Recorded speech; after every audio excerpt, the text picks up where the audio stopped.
Breaking news. Putin and the Chinese vice premier will discuss plans for end-of-year high-level contacts.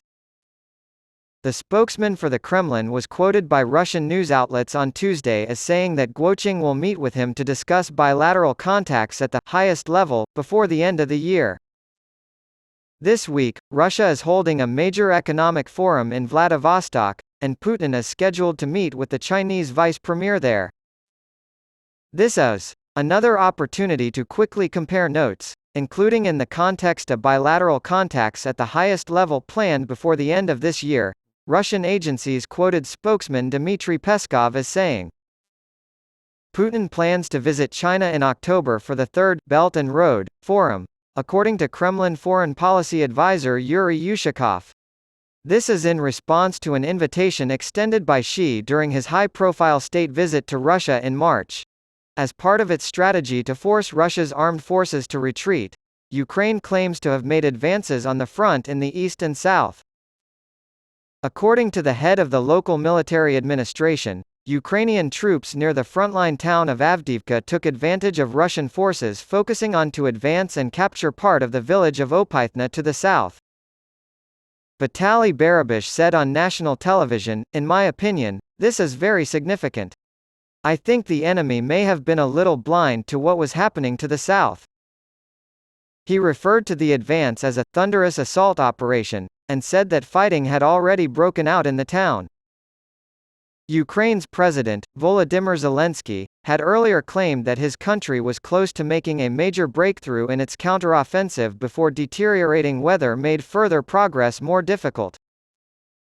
There are three main Russian defensive lines in Zaporizhia, and Mr. Zelensky's forces have broken through the first one.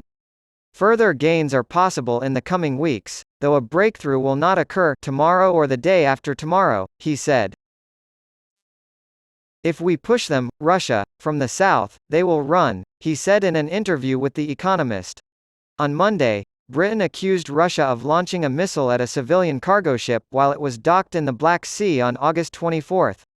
According to Britain, Ukrainian defenses intercepted the missile. Since the beginning of the Russia-Ukraine conflict, ships have been stuck in Odessa port waiting for permission to sail into open waters after the collapse of the UN-backed Black Sea Grains Corridor. Prime Minister Rishi Sunak made the comments in the British Parliament, marking the first time an official has spoken publicly about a ship being targeted by Ukrainian forces. 4 cargo ships have left Odessa since August 18. In an update to Parliament, Sunak said, "Thanks to declassified intelligence, we know the Russian military targeted a civilian cargo ship in the Black Sea with multiple missiles on the 24th of August. This was in reference to the attack on a civilian ship by Russian military forces on August 24. British officials said in a statement that they had shot down missiles that had been aimed at a cargo ship flying the flag of Liberia. 2 Caliber missiles were launched from a Black Sea Fleet missile carrier, the report said. When contacted by Reuters, the Russian Ministry of Defense had no immediate comment. Ukraine has accused Russia of threatening civilian vessels in the Black Sea ever since Moscow pulled out of a UN-brokered deal that ensured the safe export of Ukrainian grain via the sea in July. In July, the United States and Britain issued a joint warning that Russia could target civilian shipping in the Black Sea in addition to Ukrainian grain facilities. Putin is trying to win a war he will not win, and these attacks show just how desperate he is, said Foreign Secretary James Cleverly in a statement. Russia is hurting the rest of the world by attacking cargo ships and Ukrainian infrastructure.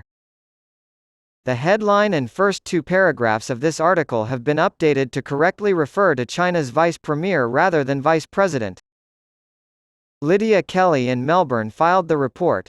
Christian Schmalinger supervised the editing.